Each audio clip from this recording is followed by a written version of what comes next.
Qué alegría, hermanos y hermanas, poder volvernos a encontrar a través de los medios de comunicación. Un saludo especial a Monseñor Reinaldo Zagardía y a todo su equipo de pastoral en la parroquia Nuestra Señora de Belén en Guaynabo, Puerto Rico. Ya esta es la tercera catequesis. Hemos recorrido los primeros pasos de la Cuaresma, en cual nos invitaban al ayuno, a la oración y a la limosna. Hablamos de estos tres elementos, en el cual hablamos de la limosna como un estado provisional de la justicia, el ayuno como un abrirse a la caridad, salir de nosotros mismos, y la oración para mantenernos en sintonía con Dios, con la voluntad del Señor, para vivirlo en nuestra vida. Así que estos tres elementos tengámoslo en cuenta. La semana pasada hablamos acerca del mensaje del Papa Francisco, el mensaje sobre la Cuaresma, en cual nos invitaba a no cansarnos de hacer el bien, como un modo de sembrar la semilla del bien en cada momento, como un momento de salvación, de kairos, para así cultivar la salvación que viene de Dios en nuestra vida, hacerlo presente a Él en todo momento. Y iniciamos el camino de las bienaventuranzas, el cual hablamos de la primera bienaventuranza, que es: bienaventurados los pobres de espíritu, porque de ellos es el reino de los cielos. Es decir, bienaventurados los pobres, es decir, aquellos que son capaces de reconocer, aquellos y aquellas como tú y yo, que reconocemos que Dios es el dueño y el creador de todo, y que nosotros somos los administradores, las administradoras de las bondades, de los dones, de las gracias de Dios, sean de talentos materiales, espirituales, morales, y los colocamos al servicio de la comunidad, al servicio de la humanidad, al servicio de la sociedad.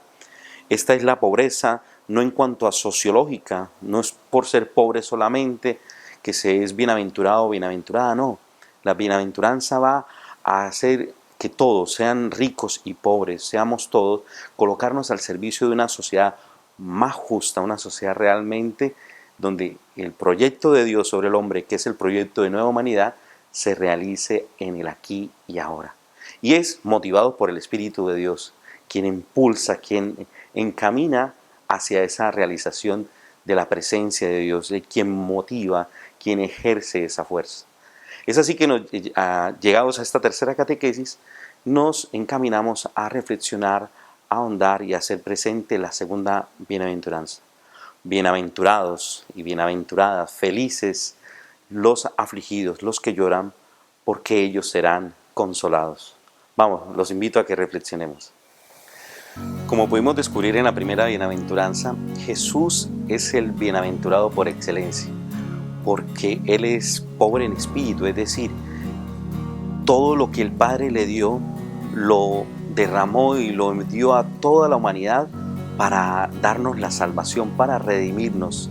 Lo que hizo en la última cena, incluso lavando los pies a sus discípulos, lo configura como la imagen del servidor que lo dona todo, se hace el esclavo siervo por amor, y lo confirma en la cruz para dar su vida por el rescate de todos nosotros. Es así que este es el proyecto de nueva humanidad que Dios quiere realizar en ti y en mí, el ideal del hombre, de la mujer nueva, de la persona humana realizada, plena, configurada. Es decir, aquel que vive en el ideal, que no es el ideal de la riqueza ni de la pobreza, sino el ideal de todo cristiano es vivir en el amor. Todo lo que yo tengo y todo lo que soy es en función de ese ideal, de ese camino que es el amor, puesto que Dios es amor. Y Jesús es así el bienaventurado por excelencia. Bienaventurados los afligidos, los que lloran, porque ellos serán consolados. Esto nos remite a una pregunta fundamental: si los afligidos, los que lloran, los que sufren a causa de alguna enfermedad, de alguna persecución, injusticia, dolor, guerra, persecución, hambre, sufrimiento, son bienaventurados por sí mismos. O a veces se ha desarrollado también una idea o incluso teológica equivocada, en el cual entre más sufra, Dios goza más de tu dolor. Ofrece este dolor, este sufrimiento al Señor, que eso te hace feliz y bienaventurado. No, la bienaventuranza no se refiere a aquellos que en este momento padecen algún dolor por algún sufrimiento físico o alguna injusticia, alguna persecución o algún fracaso, traición, pena que se está sufriendo en la familia por causa de los hijos o una separación.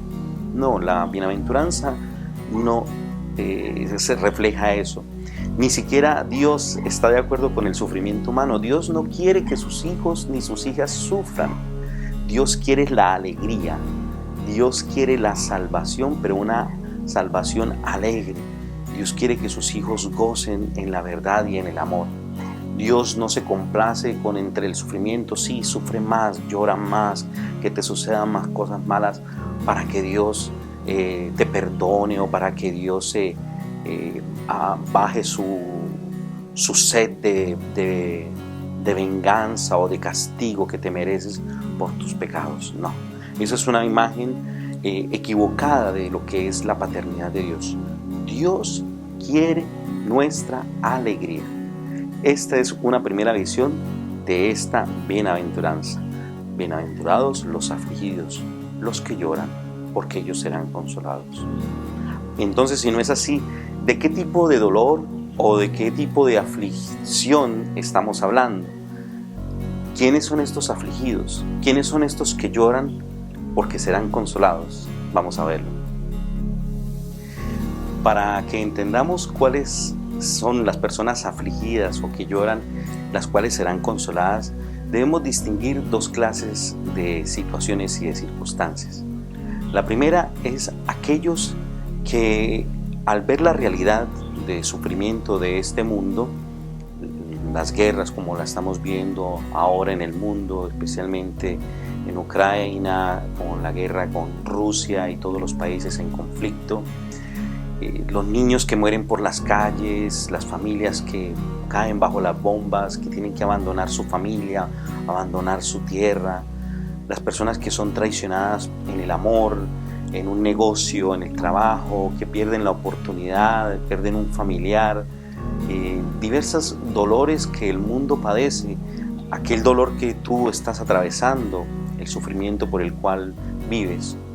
Algunas personas que viven esto y que ven la realidad del mundo, también de la injusticia, para algunos es cómodo este tipo de injusticia, porque sí, pobrecitos los que están allá, que tienen que escapar de las bombas y de la guerra, pobrecita esa familia que tiene ese hijo o esa hija drogadicta, o esta persona que sufre persecución o abuso, prostitución. Mientras a mí no me toque, no me interesa. O sea, sí, siento alguna situación de empatía, pero si a mí no me toca, si no es en mi familia, no me interesa, y más ni oro o hago una oracioncita por eso y ya, no me molesta. Otra clase de persona es la que lo sufre en sí mismo, esa injusticia o esa familia que sufre con este hijo, con esta hija que se ha descarriado, que ha perdido el rumbo de su vida o que no encuentra sentido de su existencia, el fracaso de la familia, del amor, una infidelidad en el trabajo, la dificultad de la vida cotidiana o de los grandes sufrimientos que hoy experimenta la humanidad con la guerra. Este tipo de persona que es indiferente, como nos dice Papa Francisco, hay otro tipo de personas que lo sufren, que lo encarna como un sufrimiento y que no puede esconder este dolor porque realmente lo padece como un sufrimiento de injusticia que se revela en contra de esas estructuras del mal, de sufrimiento, y claman a Dios, claman al Padre por la justicia, que no pueden esconder ese dolor de sufrimiento delante del dolor que el mundo experimenta.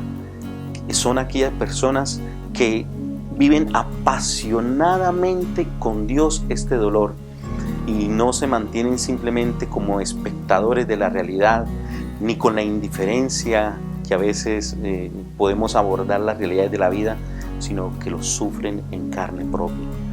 Pero estas personas que lo sufren y que se apasionan con Dios y que viven apasionados como Dios el sufrimiento de los hermanos, de las hermanas, de los hijos e hijas de Dios, son aquellas personas que ellos se afligen y lloran ellos serán consolados. A este tipo de personas es que se refiere esta segunda bienaventuranza.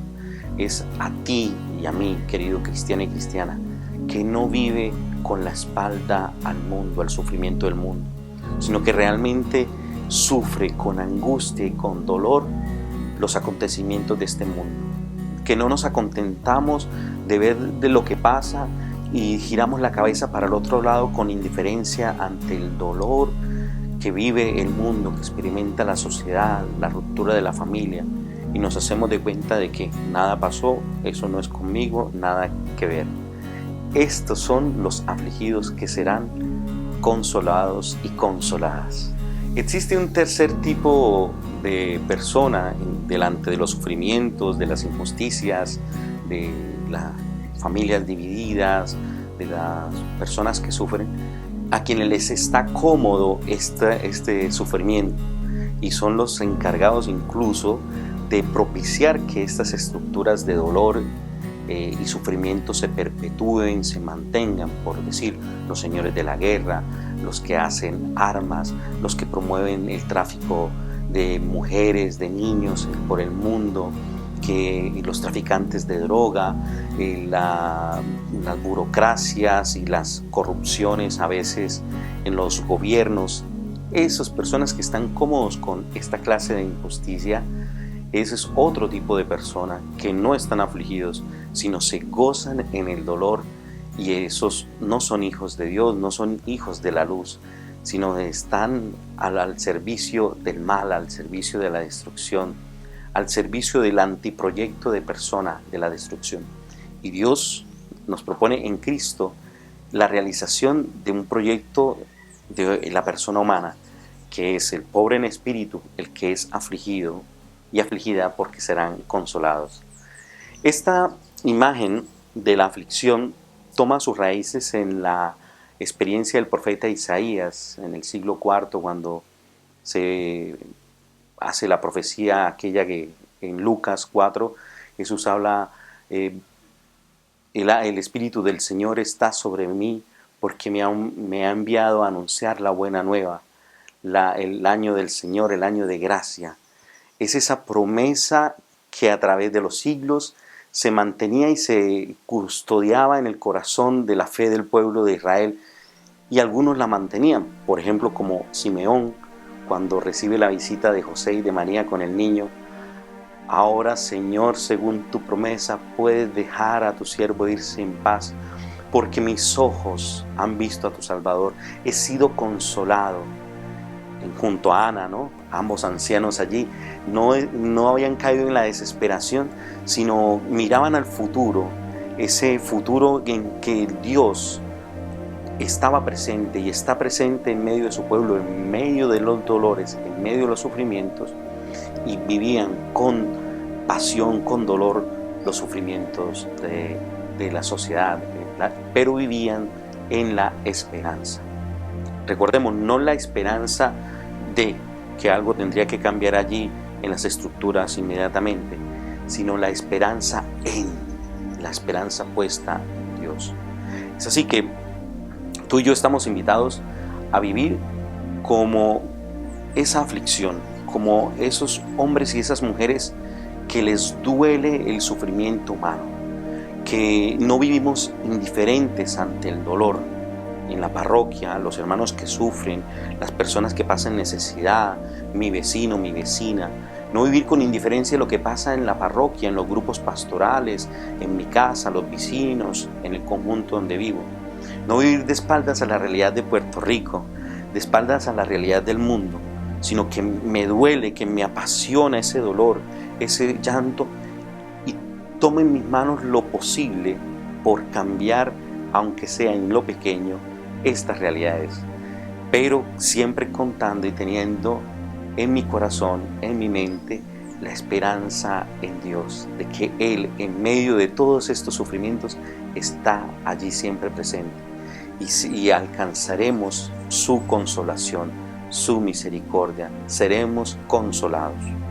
Jesús mismo nos muestra el Evangelio que cuando se acerca a Jerusalén y desde una cierta distancia, algunos hablan del Monte de los Olivos, Jesús, viendo a Jerusalén, que las situaciones de angustia, de dolor y destrucción, lloró por Jerusalén.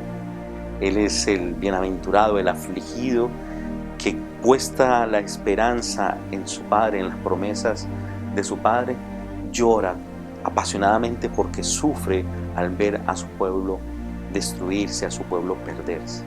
Es así que nosotros, como Jesús, estamos también invitados a vivir, a ser empáticos con el dolor, con el corazón, con la mente, con nuestras obras, porque siendo afligidos seremos consolados.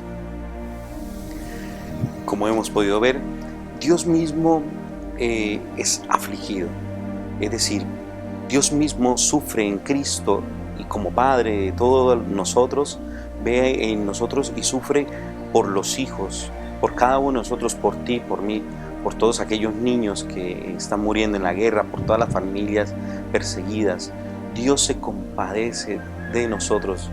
Dios está caminando en el dolor como un padre y una madre que ve a su hijo, a su hija a veces destruirse, y a veces este hijo, esta hija no se quiere recuperar, no se quiere alzar, pero su padre, su madre están allí.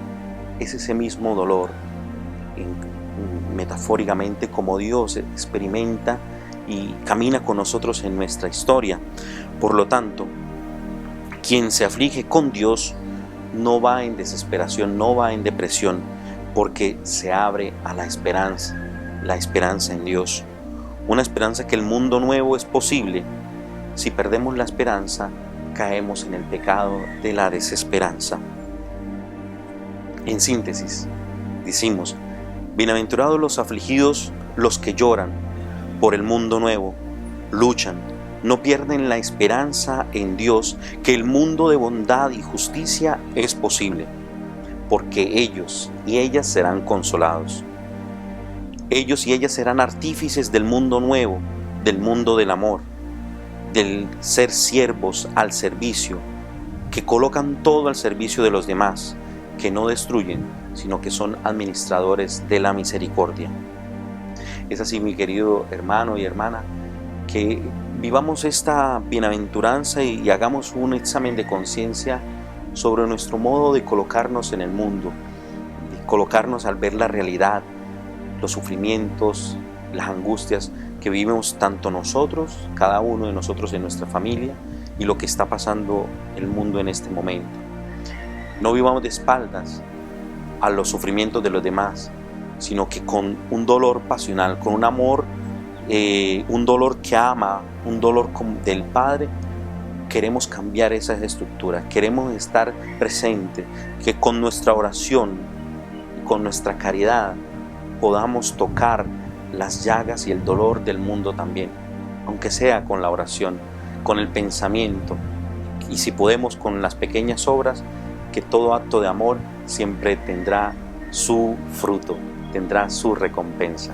Pues bien, mi querido hermano y hermana, hemos llegado así al final de esta catequesis. Invito a que lo repasemos, a que reflexionemos. Os invito a leer la Sagrada Escritura, las diversas citas que hemos estado repasando acerca de Mateo 5, el Evangelio de San Lucas en el capítulo 4, la profecía de Isaías, asimismo la profecía de Simeón y de Ana, aquellos ancianos que realmente vivían con dolor y aflicción y en llanto, esperando la consolación de Dios, y somos así, caminantes que esperan la consolación de Dios. Pues les envío la bendición y que Dios Todopoderoso los bendiga en el nombre del Padre, del Hijo y del Espíritu Santo, descienda sobre ustedes y su familia y los acompañe para siempre. Nos vemos la próxima semana.